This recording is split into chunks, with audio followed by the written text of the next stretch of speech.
ಕನ್ನಡ ತಾಯಿಗೆ ನೀ ಕೈಯ ಮುಗಿ.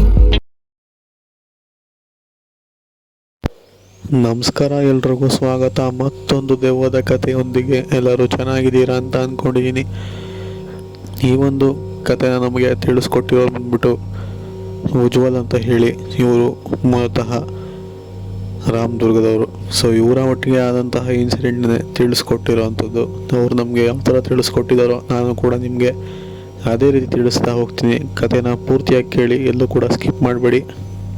ಈಗ ಅಂದ್ಕೊಳ್ಳಿ, ನೀವು ಮತ್ತು ನಿಮ್ಮ ಕುಟುಂಬದವರು, ಅಂದರೆ ನಿಮ್ಮ ತಂದೆನೋ ಅಥವಾ ನಿಮ್ಮ ಹೆಂಡ್ತಿನೋ ಇಲ್ಲ ನಿಮ್ಮ ವಯಸ್ಸಾದಂತಹ ವ್ಯಕ್ತಿ, ಅಂದರೆ ನಿಮ್ಮ ಅಜ್ಜಿ ಆಗಿರ್ಬೋದು ಅಥವಾ ನಿಮ್ಮ ತಾತ ಆಗಿರ್ಬೋದು, ಇಲ್ಲ ನಿಮ್ಮ ಮಕ್ಕಳು, ಯಾರನ್ನೋ ಕರ್ಕೊಂಡು ಒಟ್ಟಿನಲ್ಲಿ ನೀವು ಮತ್ತು ಇನ್ನೊಬ್ಬರು, ಅಂದರೆ ನೀವಿಬ್ಬರೇ ಒಂದು ಬೈಕಲ್ಲಿ ಹೋಗ್ತಾ ಇದ್ದೀರಾ. ದಾರಿ ಪೂರ್ತಿ ಕತ್ಲೆ ಇದೆ. ನಿಮಗೆ ಆಪೋಸಿಟಿಂದ ಯಾವುದೇ ತರಹದ ಗಾಡಿಗಳು ಕೂಡ ಬರ್ತಾ ಇಲ್ಲ. ಏಕಾಂಗಿಯಾದಂತಹ ನಿಮ್ಮದೊಂದೇ ಗಾಡಿ. ಸುತ್ತ ನೋಡಿದ್ರೆ ಕತ್ಲೆ, ಬರೀ ನಿಮ್ಮ ಗಾಡಿ ಹೆಡ್ಲೈಟ್ ಮಾತ್ರ ಅಷ್ಟೇ, ಬೆಳಕು ನಿಮಗೆ ಬೇರೆ ಏನೂ ಸಹ ಇಲ್ಲ. ಕೊನೆಗೆ ಮಾತಾಡಬೇಕು ಅಂತ ಅಂದರೆ ಬರೀ ನಿಮ್ಮ ಜೊತೆ ಇರುವಂತಹ ವ್ಯಕ್ತಿ ಅಷ್ಟೇ. ಹೀಗೆ ಮಾತಾಡ್ಕೊಂಡು ನೀವಿಬ್ಬರೇ ಒಬ್ರಿಗೊಬ್ರು ಧೈರ್ಯ ಹೇಳ್ಕೊಂಡು ಮುಂದೆ ಹೋಗ್ತಾ ಇರಬೇಕಾದ್ರೆ ಸಡನ್ನಾಗಿ ನಿಮ್ಮ ಮುಂದೆ ಯಾವುದೋ ಒಂದು ಹೆಂಗಸು ತನ್ನ ಮೈಯಲ್ಲಿ ಒಂದು ಚೂರು ಬಟ್ಟೆ ಇಲ್ಲದೇ ಸಡನ್ನಾಗಿ ನಿಮ್ಮ ಮುಂದೆ ಕಾಣಿಸ್ಕೊಂಡ್ರೆ ನೀವು ಏನು ಮಾಡ್ತಿದ್ರಿ? ಅಂಥದ್ದೇ ಒಂದು ಇನ್ಸಿಡೆಂಟ್ ಇವರ ಜೀವನದಲ್ಲಿ ಕೂಡ ಆಗಿರೋವಂಥದ್ದು. ಉಜ್ವಲ್ ಮತ್ತು ಅವರ ಅಪ್ಪನ ಹೆಸರು ಬಂದ್ಬಿಟ್ಟು ಲಿಂಗಪ್ಪ ಅಂತ ಹೇಳಿ. ಸೊ ಹೀಗೆ ಉಜ್ವಲ್ ಅವರಪ್ಪ ಮತ್ತು ಉಜ್ವಲ್ ಇವರಿಬ್ಬರೇ ಗಾಡಿ ಎತ್ಕೊಂಡು ಈ ಒಂದು ಧಾರವಾಡದ ಹತ್ರ ಇರುವಂತಹ ರಾಮದುರ್ಗ ಈ ಒಂದು ಊರಲ್ಲಿ ಗಾಡಿ ಓಡಿಸ್ಕೊಂಡು ಹೋಗಬೇಕಾದ್ರೇ ಇಂಥದ್ದೇ ಒಂದು ಇನ್ಸಿಡೆಂಟ್ ಇವರು ಕೂಡ ಆಗಿರೋವಂಥದ್ದು. ಸೊ ಇವರು ಒಂದು ಸ್ವಲ್ಪ ದೂರ ದಾಟ್ತಿದ್ದಂಗೆ ಮೇನ್ ರೋಡ್ನ ಬಿಟ್ಟು ಒಳಗಡೆ ಕತ್ಲೆ ರೋಡಿಗೆ ಅಂದರೆ ಒಂಥರ ಕಾಲು ದಾರಿ ಅಂತಲೂ ಹೇಳೋದಕ್ಕಾಗಲ್ಲ, ಒಂದು ಸ್ವಲ್ಪ ಹಳ್ಳಿಗಳ ಕಡೆ ರೋಡ್ಗಳನ್ನ ನೋಡಿದ್ದೀರಾ ಅಂತಂದರೆ ಇವೆಲ್ಲ ಗೊತ್ತಿರುತ್ತೆ. ಬಟ್ ಈಗ ಹಳ್ಳಿಗಳಲ್ಲಿ ಅಲ್ಲಲ್ಲಿ ಬೀದಿ ದೀಪಗಳನ್ನ ಹಾಕ್ತಾರೆ. ಅಂದರೆ ಈ ಒಂದು ರೋಡಲ್ಲಿ ಅಂತಹ ಒಂದು ಬೀದಿ ದೀಪಗಳನ್ನೂ ಕೂಡ ಅಳವಡಿಸಲಿಲ್ಲ. ಆದ ಕಾರಣ ಇವರು ಇದ್ದಂತಹ ಒಂದೇ ಬೆಳಕು ಅದು ಇವರ ಗಾಡಿಯ ಹೆಡ್ಲೈಟ್. ಸರಿ ಅಂತ ಹೇಳಿ ಎಲ್ಲಿ ಉಜ್ವಲ್ ತುಂಬ ಭಯ ಪಡ್ತಾನೋ ಅಂತ ಹೇಳಿ ಅವರಪ್ಪ ಬೇರೆ ಏನೇನೋ ವಿಚಾರಗಳನ್ನ ಮಾತಾಡ್ತಾ, ತಮಾಷೆ ಮಾಡ್ತಾ, ನಗಾಡಿಸ್ತಾ ಗಾಡಿನ ಎಷ್ಟು ಬೇಗ ಆಗುತ್ತೋ ಅಷ್ಟು ಬೇಗ ಓಡಿಸ್ತಾ ಇರ್ತಾರೆ. ಸೊ ಇವರಿಗೆ ಗಾಡಿ ಬೇಗ ಓಡಿಸ್ತಿರೋದು ಗೊತ್ತಾಗುತ್ತೆ ಉಜ್ವಲ್ ಅವರಿಗೆ. ಬಟ್ ಆದರೂ ಒಂಥರ ತಮಾಷೆ ಮಾಡ್ತಿದ್ದಾರಲ್ಲ, ಬಿಡು ಇರಲಿ, ಏನೋ ಮೂಡಲ್ಲಿರ್ಬೋದೇನೋ ಗಾಡಿ ಓಡಿಸೋಕ್ಕೆ ಅಂತ ಹೇಳಿ ಅಂದ್ಕೊಂಡು ಸುಮ್ಮನೆ ಆಗ್ತಾರೆ. ಒಂದು ಸ್ವಲ್ಪ ದೂರ ಬರ್ತಿದ್ದಂಗೆ ಸುತ್ತಮುತ್ತ ರೋಡೆಲ್ಲ ಕತ್ಲೆ.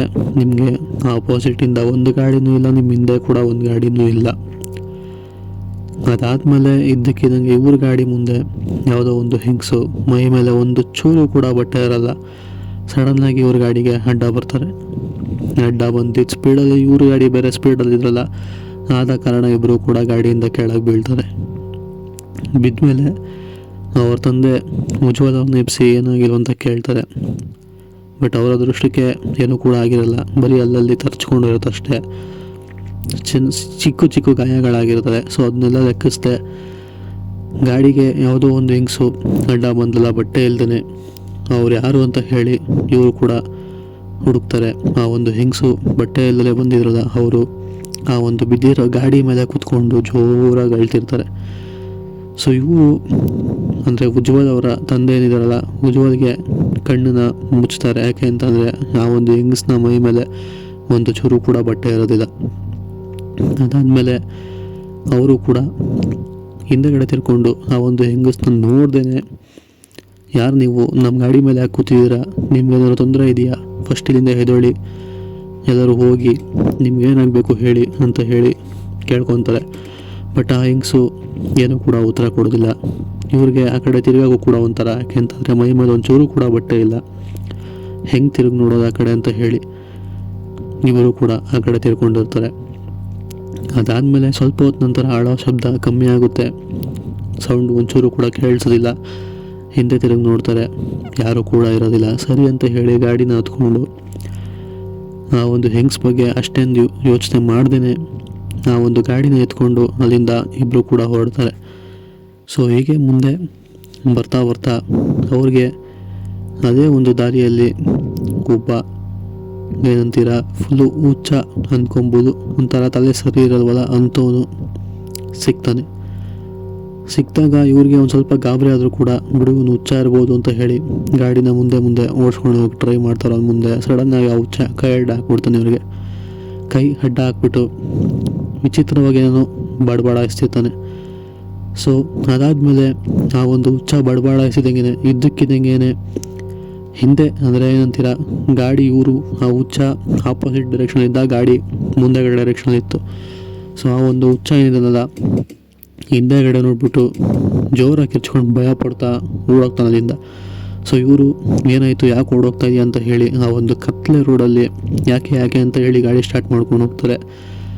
ಅದಾದಮೇಲೆ ಉಜ್ವಲ್ ಹಿಂದೆಗಡೆ ತಿರುಗಿ ನೋಡಿದಾಗ ಅದೇ ಒಂದು ಹೆಂಗಸು ಮೈ ಮೇಲೆ ಬಟ್ಟೆ ಅಲ್ಲಿಲ್ವಲ್ಲ. ಸೊ ಅವರು ಕೂದಲೆಲ್ಲ ಕಿದ್ರುಕೊಂಡು ಕೈಯಲ್ಲೆಲ್ಲ ರಕ್ತ, ಹಾಗೆ ಕಾಲಲ್ಲೆಲ್ಲ ರಕ್ತ, ಪುನಃ ಅದೇ ಬಟ್ಟೆ ಇಲ್ದಿರೋ ಥರ ಬಂದು ಅವರ ಹಿಂದೆಗಡೆ ನಿಂತಿರೋ ಥರ ಕಾಣಿಸುತ್ತೆ.